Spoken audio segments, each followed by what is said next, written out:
சீலன் சுசீலன் சொல்லக்கூடிய விஷ்ணுகணங்கள் 2 பேர் வர்றாங்க. வந்து இந்த அம்மாவை அந்த வாகனத்தில் ஏற்றிக்கொண்டு அவா சொர்க்க எம்பெருமான் திருவடிக்காக அழைச்சிட்டு போகிறதுக்காண்டி வந்தாச்சு. வந்த உடனே தர்மதத்தன் கேட்குறா, சுவாமி எந்த காரணத்துக்காக இந்த கலகியானவள் விஷ்ணுபதத்தை அடைகிறாள் அப்படின்னு சொல்லி கேட்குறப்போ அதில் இந்த புண்ணியசீலன் சொல்கிறாங்க, நீங்கள் புரோட்சணம் பண்ணீங்க பாருங்கள் அந்த துளசி தீர்த்த மகிமையானையும், நீங்கள் ஏகாதசி விரதம் அனுஷ்டாத்த அந்த பலத்தையும் இதில் சேர்த்து நீங்கள் கொடுத்துருக்கீங்க. அந்த வைபவத்துக்காக இந்த கலகியானவள் எம்பெருமான் திருவடி அடைகிறா. அடுத்த ஜென்மத்திலே ராமாவதாரம் ஏற்பட்டு முக்கியமான வைபவம் செல்லுபடி செய்வதற்காக கைகேயியாக அவதாரம் எடுப்பா அப்படின்னு சொல்லி பிரார்த்தனை பண்ணுறோம். இந்த ரீதியாக கைகேயோட முன் ஜென்ம கதை. இந்த கைகேயானவளுக்கு இந்த விருத்தாந்தத்தினால் ஏற்பட்ட ஒரு நல்ல வைபவம் 6 சாஸ்திரத்தில் முக்கியமான சாஸ்திரமாக இருக்கக்கூடிய ஜோதிஷ சாஸ்திரம் ரொம்ப உயர்வாக தெரியும். இவா என்ன பண்ணுறாருன்னா, அந்த கேகே நாட்டில் அவதாரம் பண்ணி அடுத்து தசரத சக்கரவர்த்திக்கு மனைவியாக வந்த அப்புறம் ராமாவதாரம் நடக்குது. அந்த ராமாவதாரம் நடந்து பட்டாபிஷேகம் பண்ணுறச்சு அங்கே இருக்கக்கூடிய சிம்ஹாசனத்துக்கு ஒரு பிரச்சனை ஏற்படுது. ஏன்னா தசரத சக்கரவர்த்தியை நிர்ணயம் பண்ண அந்த நாளில் யார் ராஜாவாக உட்கார்றாங்களோ அவங்களுக்கு மரணகண்டம் ஏற்படும் அப்படின்னு சொல்லி அந்த ஜோதிஷ சாஸ்திரத்தில் அந்த கைகேயி அம்மாவுக்கு தெரிஞ்சிருச்சு. அப்படி தெரிஞ்ச உடனே இவா யோசனை பண்ணுறா, ராமபிரான் சர்வலோக நாயகன், அவரை காப்பாற்றுறதா இல்லை என் புருஷனை காப்பாற்றுறதா? ஒரு முக்கியமான தருணம். ஏன்னா மாங்கல்யத்தை யாருமே அவசரப்பட்டு பணையம் வைக்க மாட்டாங்க. எந்த பொம்மநாட்டி ஆகட்டும் மாங்கல்யத்தை யாருமே பணையம் வைக்க மாட்டாங்க. ஆனால் இந்த நேரத்தில் ராமராஜ்யம் வேணுமா தசரத சக்கரவர்த்தி வேணுமா இந்த மாதிரி யோசனை பண்ணுறப்போ, ராமாவதாரத்தை பற்றி பூர்வ ஞானத்தில் யோசனை பண்ணுறப்போ ராமாவதாரம் எதுக்காக நடந்தது, இப்போ என்ன செய்யலாம் அப்படின்னு சொல்கிறப்போ ராமனை பார்த்து அவர் கைகூப்பி தொழுது தன்னோட மாங்கல்யத்தை பணையம் வைக்கிறார். ஏன்னா தசரத சக்கரவர்த்தி அங்கே ராஜா இருந்தால் தான் மரணகண்டம் தசரத சக்கரவர்த்திக்கு நிகழும், ராமபிரான் தப்பிப்பான். இப்போ இங்கே தசரத சக்கரவர்த்தி என்ன பண்ணுறாருன்னா, ராமர் பட்டாபிஷேகம் பண்ணுறேன்னு சொல்லி அங்கே சொல்லியாச்சு. சொல்லிவிட்டு இங்கே வந்த அப்புறம் இங்கே அந்தப்புறம் கைகேயிட்ட சொல்கிறப்போ, ஆஹா நாம் சொன்ன வார்த்தை மாறுதே, ராமபிரானுக்கு கஷ்டம் ஏற்பட்டுருமே அப்படி சொல்லிட்டு சம்பராசுர யுத்தத்தில் ஏற்பட்ட அந்த 2 வரத்தை இங்கே கொண்டு வந்து நிப்பாட்டுறா. இங்கே கொண்டு வந்து நிப்பாட்டி ஒரு வரத்தால் ராமபிரான் 14 வருஷம் ஆரண்யம் போகணும், 2வது வரத்தால் பரதன் நாட்டை ஆளணும் அப்படி சொல்கிறா. ஏன் பரதன் சொல்கிறான்னா, எப்படி பார்த்தாலும் பரதன் தன்னோட பிள்ளை மட்டும் இல்லாமல் அவர் தர்மத்தை பரிபாலிக்கக்கூடிய அதிகாரி. ஏன்னா எம்பெருமான் ராமாவதாரம் பண்ணுறச்சு இந்த சுதர்சனம் தான் இங்கே பரதாழ்வாரா அவதாரம் பண்ணுறான். எப்படி பார்த்தாலும் பரதன் இந்த வார்த்தைக்கு ஒத்துக்க மாட்டான். ராமபிரானே ராஜாவாக இருக்கணும், நான் ராஜாவை உட்கார மாட்டேன் அப்படின்னு சொல்லி கண்டிப்பாக அவன் சொல்லுவான். அந்த நம்பிக்கையோட பரதன் சக்கரவர்த்தியாக மாறணும், ராமபிரான் காட்டுக்கு போகணும் அப்படி சொன்ன உடனே முதல் வரம் என்ன வாங்கலாம், பரதன் நாட்டை ஆளணுமா ராமபிரான் காட்டுக்கு போகணுமா? இந்த ஒரு குழப்பம் கைகேயிக்கு. அப்படி கேட்குறப்போ பரதனுக்கு பட்டம் கட்டுங்கன்னு சொல்லி வரத்தை வாங்குறா. அப்போ ராமபிரானை என்ன பண்ணுறது சொல்லி ஒரு கேள்வி கேட்குறப்போ ராமன் காட்டுக்கு போகட்டும் அப்படி சொல்லி 2வது வரம் வாங்குறா. இந்த 2 வரம் வாங்கினோன்னா யோசனை பண்ணுறா, தசரத சக்கரவர்த்தி ஆட்டோமேட்டிக்காக ராஜாவாயிட்டார். இங்கே பரதன் நாட்டை ஆள முடியாது, அவர் வேணான்னு சொல்லிடுவார், சத்ருகனும் வேணான்னு சொல்லிடுவார், லக்ஷ்மணனும் வேணான்னு சொல்லிடுவார். அப்போ மாட்டிக்கிறது யார்? தசரத சக்கரவர்த்தி ஆட்டோமேட்டிக்காக ராஜாவாக அப்படியே கண்டினியூ பண்ணுவார், ராமபிரான் காட்டுக்கு போயிடுவார். அப்போ இந்த சிம்மாசனத்துக்குரிய அமைப்பில் ஏற்படக்கூடிய அந்த மரணகண்டம் ஆட்டோமேட்டிக்காக தசரதுக்கு சேரும், ராமபிரானை காப்பாற்றலாம்.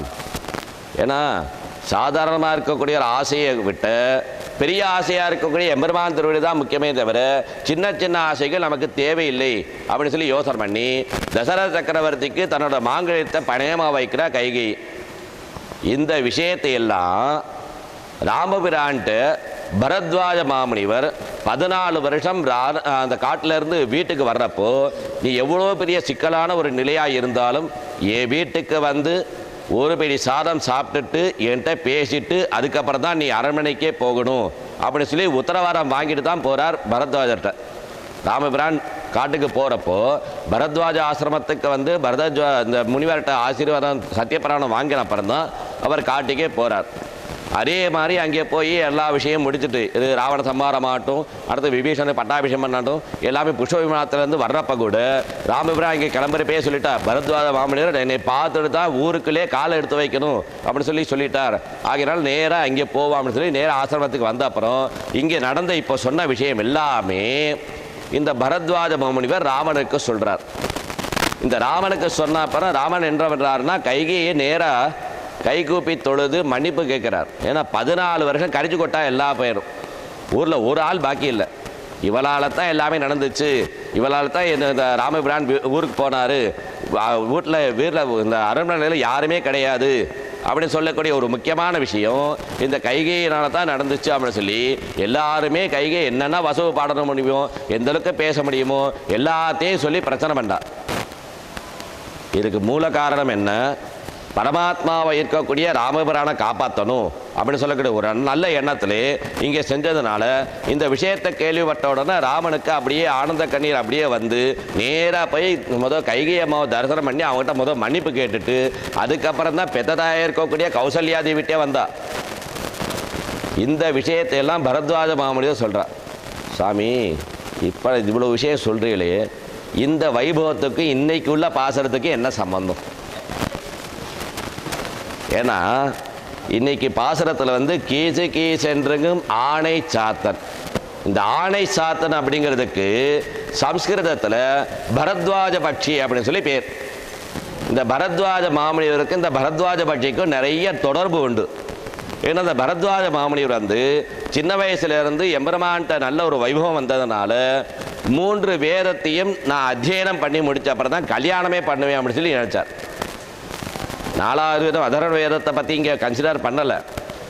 ஏன்னா ரிக்வேதம், எதிர்வேதம், சாமவேதம்னு சொல்லக்கூடிய 3 வேதத்தையும் தினசரி நான் பாராயணம் பண்ணணும், அத்தியனம் பண்ணணும், எல்லாமே பாராயணம் பண்ணி முடித்த அப்புறம் தான் நான் இல்வாழ்க்கையிலே உள்ளே போகவே, அது வரைக்கும் நான் பிரம்மச்சாரியாகவே இருப்பேன்னு சொல்லி தினசரி இந்த ரிக்வேதம், எதிர்வேதம், சாமவேதம் ஒவ்வொரு சாகையாக படித்து படித்து படித்து கொண்டு வந்தா. 100 வருஷம் ஆகிடுத்து, படித்து முடியலை. இந்திரன் பார்த்தார், இவர் மேலே உள்ள அபிமானத்தில் நேர பிரத்யட்சமாகி சுவாமி எல்லாருமே வருவா, பாரணம் பண்ணுவா, போயிடுவா. அப்பாவா லௌகிகம் பார்த்துட்டு போயிடுவா. நாமளே இங்கே வர்றோம், பாரணம் பண்ணுறோம், எம்பெருமான் திருவடி கிடைக்குது, பிரசாதம் கிடைக்குது, ராத்துக்கு போயிடுவோம். அடுத்து என்ன அப்படின்னு அந்த புத்தகத்தை மூடி வச்சு உள்ளே வச்சுருவோம். மறுநாள் காலையில் எங்கேயா புத்தகம் வச்சு தூசை ரெட்டி கொண்டுவோம். ஒரு சில நேரத்தில் என்ன ஆகுது, இந்த வருஷம் வச்சாரு அடுத்த வருஷம் தான் பார்ப்போம். ஆனால் இந்த பரத்வாஜ மூடர் என்ன பண்ணுறாருன்னா எல்லா விஷயத்தையும் படிக்கிறாரு, இல்வாழ்க்கையும் போகல, மற்ற விஷயத்திலையும் போகலை. 100 வருஷம் வரைக்கும் நீங்கள் வாழ்ந்துட்டீங்க, பின்னே நீங்கள் என்ன பண்ண போகிறீங்கன்னு கேட்குறப்போ உங்கள் மேலே உள்ள அபிமானத்தில் இன்னொரு 100 வருஷம் கொடுக்குறேன், இந்த பாரணத்தை நிப்பாட்டிட்டு நீங்கள் இல்லற தர்மத்தை மேற்கொள்ளுங்கோ அப்படின்னு சொல்லி 100 வருஷம் எக்ஸ்ட்ரா கொடுக்குறார். இவர் என்ன பண்ணுறாருன்னா வாங்கிட்டு பின்னே இந்த பாரணத்தை ஆரம்பிக்கிறார். வேதாத்தியனத்தை பின்னே ஆரம்பிக்கிறார். ரிக்வேதம், எதிர்வேதம், சாமவேதம் பாராயணம் ஆரம்பிக்கிறார். அப்படியே போகுது. 100 வருஷம் ஆயிடுது. எப்போ இவர் ஆரம்பித்து கிட்டத்தட்ட 200வது வருஷம் கம்ப்ளீட் ஆகுறப்போ இந்திரன் பார்த்துட்டே இருக்கார், நோட் பண்ணிகிட்டே இருக்கார். எப்போ இவன் கல்யாணம் பண்ணுவா, எப்போ அடுத்து சந்தான விருத்தி கிடைக்கும், இந்த வேதத் மூலியமாக வரக்கூடிய பலத்தை எப்போ இவன் பசங்களுக்கு கொடுக்கலாம் அப்படின்னு சொல்லி யோசனை பண்ணிட்டே இருக்கிறப்போ இவர் கல்யாணத்தை பற்றியே யோசனை பண்ணாமல் பாராயணம் பண்ணிகிட்டே இருக்காரு. அப்போ என்னடா பண்ணுறது சொல்லி பின்னே பிரத்யட்சமாகி அடுத்த ஒரு 100 வருஷம் கொடுக்குறேன், நீங்கள் என்ன பண்ணுவீங்க? பின்னே நான் பாராயணம் தான் பண்ணுவேன். அப்போ எப்போ தான் நீங்கள் கிரகஸ்தாசிரமத்தை எடுத்துப்பேல் அப்படின்னு சொல்கிறப்போ பரத்வாஜர் என்ன பண்ணார்னா எப்போ இந்த அத்தியாயனமெல்லாம் முடியுதோ அதுக்கப்புறம் தான் மற்றது பண்ணுவேன். அப்போ இதுக்கு எதுவும் செய்ய முடியாது, என்னோட ஒரு இடத்துக்கு வாங்க, நான் ஒன்றே ஒன்று கொடுக்குறேன், அதுக்கப்புறம் நீங்கள் என்ன செய்யணுமோ செய்யணும். என்ன சுவாமி என்ன செய்யணும்? நேர அழைச்சிட்டு போனார். 3 பெரிய மலையை பார்த்தேன். இப்போ நமக்கு வந்து எப்படி யானை மலை, பசுமலை இருக்கோ அதை தாண்டி மேருமலையாக இருக்கக்கூடிய இந்த நம்ம இமயமலை மாதிரி பெரிய பெரிய மலையை 3 மலையை பார்த்தேன். சுவாமி இந்த 3 மலையை பார்த்தேலாம். என்ன சுவாமி?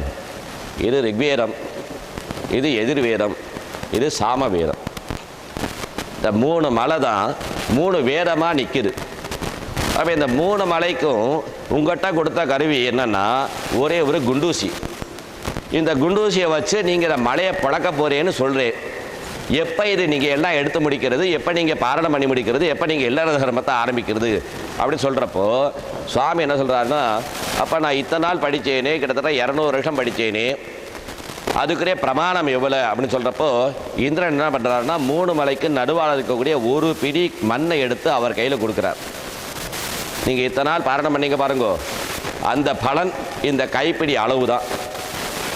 இதுதான் பாரணம் பண்ணியிருக்கேன் 200 வருஷத்துக்கு.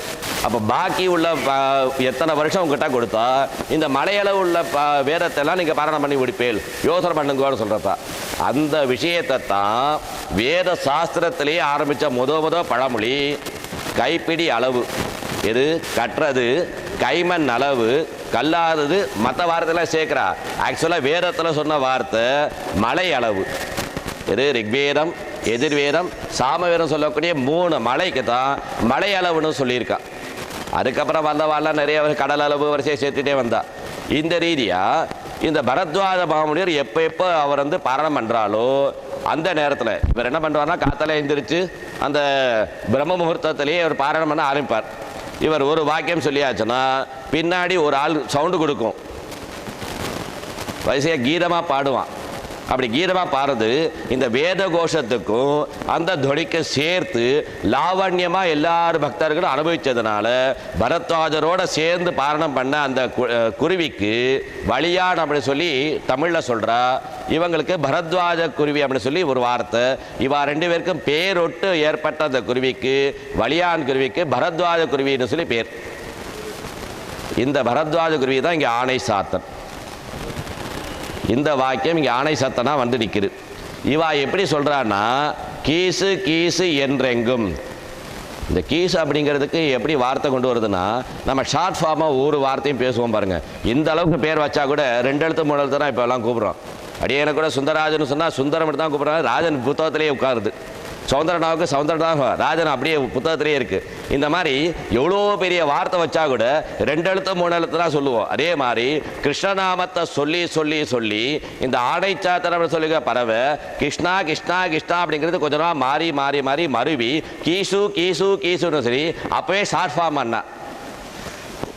அப்போது இந்த ஆணைச்சாத்தன் என்ன சொல்கிறாருன்னா முதல் ஆரம்பத்தில் அடியன்னு சொன்னேன் பாருங்க, ஸ்ரீராம ராம ராமேதி ரமே ராமே மனோரமே சஹசிரநாம தத்துல்யம் ராமநாம வராணனே. இந்த கேசு கேசு ஆணைச்சாத்தன் அப்படி சொல்லக்கூடிய பறவை விஷ்ணு சஹஸ்ரநாமத்தை டெய்லி பாரணம் பண்ணுறாளாம். அந்த அளவுக்கு இங்கே வார்த்தை நேர்த்த. அதுவும் இங்கே எழுப்பக்கூடிய அமைப்பில் இங்கே ஒன்று முதல் 5 பாசனம் அறிமுக படலம், அடுத்த 5 பாசம் வந்து தோழியரை எழுப்பக்கூடிய படலத்தில் 1வது படலமாக நேர்த்தேஜம் ஒரு தோழியை எழுப்பினா அவளுக்கு எதுவுமே தெரியாது. ஆனால் இன்னைக்கு எழுப்பக்கூடிய அமைப்பு யாருன்னா நாயகனாய் அப்படின்னு சொல்லி ஒரு வார்த்தை வருது பின்னாடி. கோதை நாச்சியார் இங்கே கோஷ்டி தலைவியாக இருக்கா. அவளுக்கு எல்லா விஷயமும் தெரியும். அப்படி தெரிஞ்ச விஷயத்துக்கு இவ என்ன பண்ணுறான்னா இப்போ பொழுது புலந்துருச்சா நீங்கள் என்னை வந்து கூப்பிட்றீங்களே அப்படின்னு சொல்லி அந்த ரூமுக்கு உள்ளே இருந்து கேட்குறா. வெளியே இருக்கக்கூடிய தோழிகள் எல்லாருமே சேர்ந்து இன்றைக்கி கீசு கீசு ஆணைச்சாத்தன் வழக்கம் போல் ஆரம்பிச்சிருச்சா, ஆகையினால இப்போ வந்து காலங்காத்தால் ஆகிடுது, பிரம்மமுகூர்த்தம் ஆகிடுது. ஏன்னா இந்த ஆணைச்சாத்தன் பறவை தான் அந்த காலத்துக்கு அலாரம் சவுண்டு. இப்போ நம்ம அலாரம் வச்சா கூட ஆஃப் பண்ணிவிட்டு புரண்டு படுத்துருவோம். ஆனால் இந்த ஆடைச்சாத்தன் எப்போ வர்றாலோ அப்போ வந்து காலங்காத்தால் விடிஞ்சிடுது, காலை அலாரம் வந்துடுது அப்படின்னு சொன்ன உடனே இல்லை ஒரு கிளி வந்து வார்த்தை சொன்னதுனால நான் ஒத்துக்க மாட்டேன். ஏதாச்சும் அத்தராத்திரி எழுந்திரிச்சு அந்த குழந்தைங்க அப்போ பேசுவாங்க பாருங்கள், அந்த மாதிரி இந்த குருவி வந்து ஆரம்பிச்சிருச்சு, அதனால் நான் ஒத்துக்க மாட்டேன். ஒரு இடத்துல செய்யலாமா எங்கும் கீசு கீசு என்று எங்கும் எல்லா இடத்துலையும் ஆணைச்சாத்தான் பறவை பேசுகிறே தவிர இங்கே மட்டும் பேசலை. இல்லை நீங்கள் அலாரம் வச்சுருப்பீங்க, இங்கே மட்டும் கேட்குற மாதிரி பக்கத்தாத்துக்கு மட்டும் கேட்குற மாதிரி அடுத்த பக்கம் ரெக்கார்டு பண்ணி நீங்கள் பண்ணி வச்சுருப்பீங்க. அதனால் வேறு ஏதாச்சும் எவிடன்ஸ் இருக்கா கொஞ்சம் சொல்லுங்க அப்படின்னு சொல்கிறப்போ கலந்து பேசின பேச்சரவம். இந்த பேச்சரம் அப்படிங்கிறதுக்கு என்ன வார்த்தை அப்படிங்கிறப்போ நேற்று வந்து ஒரு அரவம் பார்த்தோம், வெள்ளை சங்கின் விழிச்சங்கின் பேரரவம். அந்த அரவத்துக்கும் இந்த அரவத்துக்கும், அரவம்னா ஒளி எழுப்புதல், அந்த அரவத்துக்கும் இந்த அரவத்துக்கும் வித்தியாசம். அது வந்து எழுப்பு முகத்தான் வரக்கூடிய ஒளி, இங்கே வந்து கலந்து பேசின பேச்சு. ஒரு ஆணைச்சாத்தான் பறவையும் தன்னுடைய நாயகையாக இருக்கக்கூடிய அதாவது லவர் அந்த காதலியோட பேசக்கூடிய வார்த்தைக்கும் வித்தியாசம் இருக்கு இல்லையா? இப்போ நாம் அடியார் கோஷ்டியில் பேசுகிறதுக்கும் லௌகிகமாக பேசுகிறதுக்கும் நிறைய வித்தியாசம். அடியன் பேசக்கூடிய விஷயத்துக்கும் சௌந்தரனா பேசுகிற விஷயத்துக்கும் நிறைய வித்தியாசம். அடியன் வந்து கொஞ்சம் லேசாக இலக்கிய சம்மந்தமாக லேசாக உங்களுக்கு புரியிறாப்புல சொல்லிவிட்டு புரியுதா இல்லையா தெரியல, இருந்தாலும் என்னால் முடிஞ்ச அளவுக்கு சொல்லிகிட்டே வரேன். அந்த மாதிரி அந்த பேசக்கூடிய துணி மாறுது பாருங்க, அந்த விஷயத்தை பாருங்க கவனிங்கன்னு சொல்லி கேட்குறப்போ அது ஏதோ நீங்கள் ரெக்கார்டு பண்ணி வச்சிருப்பேன், அது நான் ஒத்துக்க மாட்டேன், வேறு ஏதாச்சும் சொல்லுங்க. இந்த நேரத்தில் என்ன சொல்கிறாங்கன்னா, பேச்சரவம் கேட்டிலையோ பேய் பேசுனா. ஏம்மா ஒரு ஆள் இன்னொரு ஆள் பேசுகிறப்போ வரக்கூடிய வார்த்தை உங்களுக்கு மாறலையா, அது கூட நீங்கள் கவனிக்க மாட்டீங்களா அப்படி சொல்கிறப்போ, இல்லை வேறு ஏதாச்சும் எவிடன்ஸ் இருந்தால் கொடுங்க, அப்போ தான் நான் வெளியே வருவேன், இல்லைன்னா நான் தூங்கி இருப்பேன்னு சொல்லி தூங்கி இருப்பேன். அந்த நேரத்தில் அடுத்த வார்த்தை போடுறா, காசும் பிறப்பும் கலகலப்ப கைபெயர்த்து. இந்த காசு பிறப்பு அப்படிங்கிறதுக்கு மேலெழுந்த வாரியா சொன்னால் ஒரு அர்த்தம் வருது. ஆக்சுவலாக இந்த வார்த்தை அர்த்தம் என்ன சொல்கிறா பார்க்குறப்போ, ஆய்ச்சிமார்களுக்கு 2 தாலி உண்டு. ஒரு தாலி வந்து கடனார் வீட்டிலேருந்து மாங்கல்யதாரம் பண்ணுறப்போ கொடுக்கறது, இன்னொரு தாலி தன் பிறந்த வீட்டிலேருந்து போடக்கூடிய அணிகலன். இந்த ரீதியாக இப்போ ஒரு சில பேர் நம்ம வார்த்தையிலே இருக்கும், மாங்கல்யத்துக்கு பக்கத்துலேயே தங்க காசு 2 வச்சுருப்பா, அதுக்கு பக்கத்தில் பவளமணி கூட வச்சுருப்பா. அப்படி செய்கிறப்போ இந்த தங்கத்தாலியும் பக்கத்தில் இருக்கக்கூடிய காசும் லேசாக உரசி வரக்கூடிய ஒளி எழுப்பி அந்த வார்த்தை தான் இங்கே சொல்கிறா. காசும் பிறப்பும் கலகலப்ப 2மே சேர்ந்து ஏற்படக்கூடிய ஓசை நீங்கள் கேட்டது இல்லையா? சாதாரணமாக இந்த நகை வந்து உரசுறப்ப எவ்வளோ சத்தம் கேட்க போகுது. அப்போ என்ன பண்ண வேண்டியிருக்கு, ஒவ்வொரு புருஷங்களும் தன்னோட மனைவிக்கு நிறைய நகை வாங்கி கொடுத்தா தான் இந்த நகை சவுண்டு கேட்கும். இப்போ இருக்கக்கூடிய நகைக்கு இவ்வளோ வேலை. ஆனால் அந்த காலத்துலேயும் சொல்லி வச்சிருக்கா, கலகலப்பு கை பெயர்த்து 2 பேரும் உரசி வரக்கூடிய சவுண்டு உங்களுக்கு கேட்கலையான்னு சொல்லி ஆண்டாள மாட்ட கேட்குறா வெளியே இருக்கக்கூடிய தோழிகள். அப்படி கேட்குறப்போ இவங்க என்ன பண்ணுறாங்கன்னா, இல்லை அதையும் நான் ஒத்துக்க மாட்டேன், ஏன்னா 24 மணி நேரம் சர்வீஸ் அந்த ஆயிடுச்சுமார். காலையில் ஆகட்டும், மத்தியானம் ஆகட்டும், சாயங்காலம் ஆகட்டும், எப்போ வேணாலும் அவங்க தையை கடைவாங்க. அத்தோடு இல்லாமல் அவங்க மாங்கல்யம் அவங்க கழுத்தில் எப்போவுமே இருக்கும்.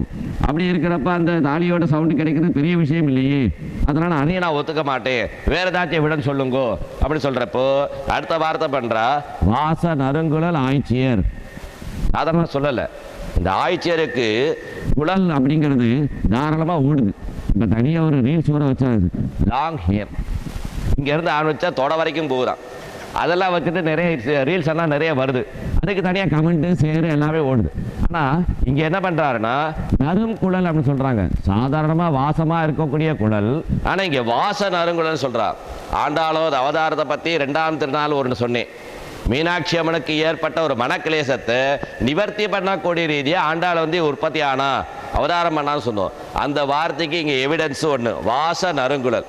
குழல் அப்படின்னு சொல்லக்கூடிய வார்த்தை நார்மலாகவே இயற்கையாகவே நறுமணம் உண்டு அப்படின்னு சொல்லி இங்கே தாராளமாக சொல்கிறா. இந்த வார்த்தைக்கு இன்னொரு வேத பிரமாணம் நம்ம டெய்லி நம்ம அனுசந்தானம் பண்ணுறோம் பாருங்க, கோதாஸ்துதி. அந்த கோதாஸ்துதியில் கூட ஒரு வாக்கியம் வரும், அடியன் தொன்மௌலிதமானி விபோ சிரசா கிரகிதே ஸ்வச்சந்தன கல்பித ஸ்வதீரச பிரமோதாக. இந்த மௌலி அப்படிங்கிறதுக்கு குழல் அப்படின்னு சொல்லி வார்த்தை, கூந்தல் அப்படின்னு சொல்லி வார்த்தை. தொன் மௌலின மாணி விபோ சிரசா கிரகிதே ஸ்வச்சந்தன. சந்தனம் தடவினா என்ன வாசம் வருமோ அந்த அதி அற்புதமான வாசம் பட்டு வந்ததுனாலே அந்த குழல் மேலே பட்ட பூமாலையானது ரங்கேஸ்வர பெருமான் அணிவதற்கு உகந்தாயினார். இந்த வார்த்தையோட அர்த்தம் அப்போ இயற்கையிலே நறுமணம் உண்டு அப்படின்னு சொல்லி நிரூபணம் பண்ணுறதுக்காக கூட இந்த ஆண்டாள் அவதாரம் உண்டு. அந்த வார்த்தையை இங்கே கொண்டு வர்ற வாச நறுங்குழல் ஆய்ச்சியர். ஒவ்வொரு ஆய்ச்சிமார்களுக்கும் அந்த கூந்தல்ல இருந்து நல்ல நறுமணத்தோடு வரக்கூடிய கூந்தல். ஒரு சில பேர் பக்கத்தில் வந்தாலும் ஓடி போயிடுவோம். ஏன்னா இந்த தீபாவளிக்கு அந்த தீபாவளிக்கு ஸ்நானம் பண்ணுவா, மற்ற நாட்டுகளில் ஸ்நானம்னு சொல்லி வார்த்தை சொல்லிட்டு அப்படி போயிடுவான். அந்த மாதிரி இல்லாமல் இந்த ஆய்ச்சிமார்கள் யமுனா தீரத்தில் தினசரி வழிபாடு பண்ணுறா, தினசரி ஸ்நானம் பண்ணுறா, தினசரி அங்கே அபியங்கனம் என்ன பண்ணுறோமோ எல்லாம் பண்ணுறா. அந்த மாதிரி இந்த வாசம் உங்களுக்கு வரலையா அப்படின்னு. இல்லை இன்னைக்கு சைனஸ் ப்ராப்ளம், கொஞ்சம் பனியெல்லாம் வந்துடுது, சாத்தியம் இல்லை அப்படின்னு சொல்கிறப்போ அப்போ வேறு வழி இல்லை, அடுத்த வார்த்தை உனக்கு ஓசையாக சொல்கிறேன் அப்படி சொல்லி ஆண்டாளம்மா என்ன சொல்கிறாருன்னா, வெளியே இருக்கக்கூடிய தோழிகள் அடுத்து சொல்கிறா, மத்தினால் ஓசைப்படுத்த தயிரரவம். இந்த மத்தினால் ஏற்படக்கூடிய ஓசைப்படுத்த தயிரரவம் உனக்கு கேட்கலையா? இந்த வார்த்தை எங்கே கொண்டு வந்து நிப்பாட்டுறான்னா பார்க்கடல் கடைஞ்சரை கொண்டு போய் நிப்பாட்டுறா. இந்த பார்க்கடல் கடையிறப்போ 3 பேர் பின்னே கஷ்டப்படுறாங்க. இந்த மற்ற கடையிறப்போ ஏன்னா எங்கே தயிர் கடையிறாங்களோ அங்கெல்லாம் கண்ணன் உடனே வந்துடுவார். அவரோட நோக்கம் என்ன? இந்த ஆட்சிமார்களோட சேர்ந்து கடையணும். நீ நம்ம பசங்கள்லாம் என்ன பண்ணுவாங்கன்னா, நம்ம ஏதாச்சும் வேலை பாருன ஆரம்பித்தா பக்கத்துலேயே வந்துடுவான். இப்போ என் பையன் கூட அப்பப்போ தோசை சுடுறப்போ அவனும் வந்துடுவான். நான் தான் தோசை சுடுவேன், நான் தோசை சுட்டு நீங்கள் சாப்பிடணும். அந்த மாதிரி அந்த கண்ணன் என்ன பண்ணுறாருன்னா, எங்கெங்கே ஆட்சிமார்கள் தயிர் கடையிறாங்களோ அங்கெல்லாம் நீங்கள் ஒரு கயிறு பிடிச்சிக்கோங்க, நான் ஒரு கயிறு பிடிச்சிருக்கேன் அப்படின்னு சொல்லி 2 பேரும் சேர்ந்து கடையிறப்ப அந்த வாசம் அந்த நேரத்தில் இந்த மாதிரி கண்ணன் தயிர் கடைகிறத உடனே இந்த பார்வதிக்காகட்டும் தாயாருக்காகட்டும் வாசுகிக்காகட்டும் மனசில் பக்குன்னு ஆயிடும். என்னடான்னு பார்த்தா ஒரு காலத்தில் பார்க்கடல் கடையிறப்போ ஆழகால விஷம் வந்தது. நம்ம ஐயா சிவபெருமான சாப்பிட்டதுனால அப்படியே கழுத்தில் போய் நின்றுச்சு. இப்போ தயிர் கிடைச்சி ஏதாச்சும் வந்துட்டா நம்ம சிவபெருமான் போய் சாப்பிட்டா நான் என்ன பண்ணுறது அப்படின்னு சொல்லி பார்வதி அம்மா சிவபெருமானை தூக்கி ஜெயிலில் போட்ட மாதிரி அவர் ரூமில் போட்டு கதவை சாட்டிட்டா. நீ எங்கேயும் ஓடிடாத, எங்கேயும் இருக்காத அப்படின்னு சொல்லி கதவை மூடிட்டா. அப்போ வாசுகி என்ன ஆயிடுச்சுன்னா, அங்கே மந்திரமலை கடையிறப்போ எப்படி அவள் உடம்பு வந்து கஷ்டப்பட்டுச்சோ, அந்த மலையும் பாம்பும் சேர்ந்து கடையிறப்போ அங்கங்கே ஃப்ளாட் ஆகும் பாருங்க, அந்த பிரச்சனையாகும். அதுக்கப்புறம் அவங்க பேண்டேஜை போட்டு சரி பண்ணி அதே மாதிரி இந்த பிரச்சனை இங்கே வந்துட்டா என்ன பண்ணுறது? ஏன்னா கண்ணன் எந்த கயிறை பிடிச்சாரோ அது வாசுகியாக மாறும் இல்லையா? அப்போ இதே மாதிரி நான் அங்கே போயிட்டா பின்னே அந்த உடம்பு பிரச்சனை யார் எடுத்துக்கிறது? அதனால வாசுகி பயந்து போய் உட்காந்துச்சு. அப்போ இன்னொரு ஆள் தாயார் வந்து பொறாமையை பார்க்குறான். தாயார் ஏன் பொறாமையாக பார்க்கணும்? பார்க்கடல் கடையிறப்போ அங்கே ஐராவதம் வந்துச்சு, உச்சைஸ்வரம் வந்துச்சு, அதோடு இல்லாமல் தன்னோட அக்காவருக்கடைய மூத்தாலும் வந்துச்சு. எல்லாருமே வந்து அதுக்கப்புறம் மூத்தாளை கட்டினா பறந்தா நான் கட்டுவேன் அப்படின்னு சொல்லி தாயார் சொல்லி எல்லா தேவரும் ஒத்துண்டு அந்த மூத்தாளுக்கு அனுகிரகம் பண்ணி உத்கால மாமுனிவர்கிட்ட ஒப்படைச்சார் பெருமாள். நீங்கள் இந்த ஒரு பெரியவா இருக்கக்கூடிய மூத்தவாளை நீங்கள் வந்து அரச மரத்தில் போய் விட்டுருங்கோ. அதுவும் நல்ல ஒரு சுதினமாக இருக்கக்கூடிய துவாதசி அன்னைக்கு ஞாயிற்றுக்கிழமை சேர்ந்த நாளில் நீங்கள் இந்த பெரிய பிராட்டியை நீங்கள் அந்த அரச மரத்தில் சேர்த்துட்டா இந்த தோஷம் உங்களுக்கு வராது. ஏன்னா இந்த பெரியவா வந்து அம்மாட்ட பெருமாள் அனுகிரகம் பண்ண அப்புறம் கூட நீங்கள் எங்கே வாசம் பண்ணுவீங்க அப்படின்னு சொல்கிறப்போ உத்காலம் நீங்கள் உங்கள் ஆசிரமத்தில் கொண்டு போய் வச்சுக்கோங்க, பரிபாலனம் பண்ணுங்க, இந்த அம்மா அங்கே இருப்பாங்கன்னு சொன்னாங்க. இந்த முனிவர் ஆசிரமத்துக்கு போகிறச்ச அந்த ஆசிரமத்தில் இருக்கக்கூடிய எல்லாருமே வேத கோஷம் வந்துச்சு. நாத கிருத்த வாத்தியங்கள் கோஷமெல்லாம் கிடச்சிது. இந்த அம்மாவுக்கு பொறுக்க முடியல. நான் இங்கே இருக்க மாட்டேன், எங்கே வேதம் இல்லையோ அங்கே இருப்பேன், எங்கே சண்டை இருக்கோ அங்கே இருப்பேன். அப்படியே கலைக்கு சொன்னேன் பாருங்க, அந்த மாதிரி பிரச்சனை எங்கே இருக்கோ அங்கே தான் இருப்பேனே தவிர இந்த மாதிரி உத்தமமான இடத்துல நான் இருக்க மாட்டேன் அப்படின்னு சொன்ன உடனே உத்காலம் இருக்க பக்குனாயிருச்சு. என்னடா பண்ணுறது? பெருமாள் சொன்னாங்களே என்னை காப்பாற்றுக்கணும்னு சொல்லி அடைக்கலமாக கொடுக்க சொன்னாங்களே, அந்த கைங்கரம் பண்ண சொன்னாங்களே, நான் யார்கிட்ட போய் என்ன செய்ய? இந்த அம்மா நான் இங்கே இருக்க மாட்டேன்னு சொல்கிறாங்களே சொல்லி நேராக பெருமாள்கிட்ட கேட்குறப்போ முதல் சொன்ன மாதிரி துவாதசி ஞாயிறு ரெண்டுமே என்னைக்கு சேருதோ அன்னைக்கு அரசமரத்தில் போய் சேர்த்துருங்க, உங்களுக்கு எந்த தோஷமும் வராது. பத்தாக்குறைக்கு இவளுக்கு ஏற்பட்ட ஒரு வார்த்தையினால இந்த ஞாயிற்றுக்கிழமை தவிர மற்ற நாட்களில் இந்த அரசமரத்தில் இருக்கக்கூடிய இந்த பெரியவா மற்றவா கண்ணுக்கு தெரியாது, அவங்களுக்கு எந்த தோஷமும் பண்ண மாட்டா. ஞாயிற்றுக்கிழமை மட்டும் ஒரு க்ஷண நாளிகை மட்டும் இந்த அம்மா வெளியே வருவா. யாருக்கு அந்த நேரத்தில் பார்க்குறாங்களோ அவங்களுக்கு அந்த தரித்திரம் வந்து சேரும். ஆகையினால் ஞாயிற்றுக்கிழமை மட்டும் சுதினமாக இருக்கக்கூடிய நாள் தவிர மற்ற நாட்களை பிரார்த்தனை பண்ணுறதுக்கு அளவுடு கிடையாது. அரசமரம் நம்ம சுற்றி சாமி கும்பிட்றப்ப கூட வழிபாடு பண்ணுறப்ப கூட அரசமரத்துக்கு நம்ம 7 தடவை பிரார்த்தனை பண்ணால் சப்த சாகரத்தோடு இருக்கக்கூடிய இந்த பூலோகத்தை சுற்றி கும்பிட பலன் நமக்கு உண்டு. அரசமரத்துக்கு அந்தளவுக்கு உயர்வு. அந்த அரசமரத்தில் இந்த பெரியவா இருக்கக்கூடிய பெரிய பின்னை அங்கே போய் சேர்த்ததுனால ஞாயிற்றுக்கிழமை தவிர, அதுவும் குறிப்பிட்ட லக்னம் மட்டும் தவிர மற்ற நாட்களில் வழிபாடு பண்ணுறதுக்கு உகந்தது ஒரே ஒரு லக்னம் மட்டும் இந்த பெரியவாளுக்கு உகந்தது. இந்த பெரியவாள் உகந்த லக்னத்தில் நாம் வழிபாடு பண்ணுறப்போ அந்த பெரியவாளுக்குரிய குணம் யார் வழிபாடு பண்ணுறாங்களோ அவங்களுக்கு வந்து சேர்ந்துடும். அப்போ மற்ற நாட்கள் எல்லாம் இந்த பிரச்சனை இல்லை, ஞாயிற்றுக்கிழமை வழிபாடு பண்ணுறப்போ மட்டும் கொஞ்சம் பார்த்து செய்யணும். அந்த ஒரு வார்த்தை. அப்படி அந்த பெரியவாளை அங்கே போய் சேர்த்த மாதிரி இங்கே தயிர் கடையிறப்போ வேற யாராச்சும் வந்துட்டா இந்த பெருமாளை என்ன பண்ணுறது, நாம என்ன பண்ணுறது? தாயார் கொஞ்சம் பொறாமையை பார்த்தா இந்த பிரச்சனை இங்கே தயிர் கடைகிறப்போ வந்துட்டா என்ன பண்ணுறது? இந்த அரவம் தயிர் கடையிற சத்தம் கிடைக்கலையா, மற்ற உருளுற சத்தம் கேட்கலையா அப்படி சொல்கிறப்போ இவங்க என்ன பண்ணுறாங்கன்னா, பின்னே கோஷ்டி தலைவர் என்ன பண்ணுறாங்கன்னா, நீங்கள் எல்லாம் என்னவோ சொல்கிறீங்க, நான் இன்னும் வரலாமா வேணாமல் யோசனை பண்ணுறேன், வேறு ஏதாச்சும் விளைச்சிருக்கா அப்படின்னு பின்னே கேட்குறார். உங்களெல்லாம் நான் சாதாரணமாக பேச முடியாது, வரிசை இத்தனை வார்த்தை சொல்கிறேன். தைரவம் கிடைக்குது, காசும் பிறப்பும் கலகலப்ப அந்த ஓசை கேட்குது, அத்தோடு இல்லாமல் முன்னாடி சொன்ன வார்த்தையெல்லாம் கிடைக்குது.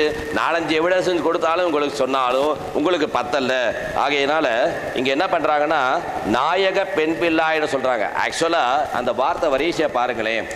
இருந்து கீசு கீசு, 2வது எதுகை ரீதியாக சூனா வருதா, சானா வர்க்கம். கீசு கீசு பேசின, காசு, வாச, ஓசை, இங்கே நாசதான வரணும். ஏன் நாயகன்னு போட்டாங்கன்னா, திருப்பாவையில் எங்கேயே ஒரு அனர்த்தமான ஒரு வார்த்தை இங்கே சேர்க்கலை. ஆகையினால நாசக பெண் பிள்ளாயின்னு சொல்லக்கூடிய வார்த்தையை நாயக பெண் பிள்ளாயின்னு சொல்லி மாற்றி வைக்கிறார். இது வஞ்ச புகழ்ச்சி அணியாக மாறுது. ஒரு இடத்துல மேலே தூக்கி இன்னொரு இடத்துல கீழே இறக்குறது. நாயக பெண் பிள்ளாய், நாயகம் அப்படிங்கிறது என்ன சொன்னாலும் உன்னை திருத்த முடியாதுன்னு சொல்கிற மாதிரி, அந்த இடத்துல நீங்கள் நாயகமாக இருக்கீங்க அப்படின்னு சொல்லி சொல்லாமல் சொல்கிறாங்க. இங்கே நாயக பெண் பிள்ளாய் நாராயணன் மூர்த்தி கேசவனை பாடும் நீ கேட்டே கிடத்தியோ. ஒவ்வொரு ஆடைச்சாத்தன் பறவையாகட்டும், ஒவ்வொரு பிராமணர்கள் ஆகட்டும், அவங்க சொல்லக்கூடிய ஜபநாமத்துக்குரிய பலன் உங்களுக்கு கேட்கலையா? நாராயணனாக இருக்கக்கூடிய எம்பெருமான் திருவடி பாக்கியத்துக்கு கிடைக்கலையா? மூர்த்தியாக விளங்கக்கூடிய ஒவ்வொரு சனாதனத்துக்கும் உள்ள அந்த வார்த்தை உங்களுக்கு கேட்கலையா அப்படி சொல்லி, தேசமுடையாய் தேஜஸோடு இருக்கக்கூடிய ஆண்டாள் வைபவம் நல்ல உள்ளவங்க இந்த கதவை தரங்க அப்படின்னு சொல்லி இந்த பாசரத்தை தலைகட்டுறாங்க. மங்களம் கோதலேந்திராய மகனீய குணாப்தியே சக்கரவர்த்தி தனோஜாய சார்வபௌமாய மங்களம்.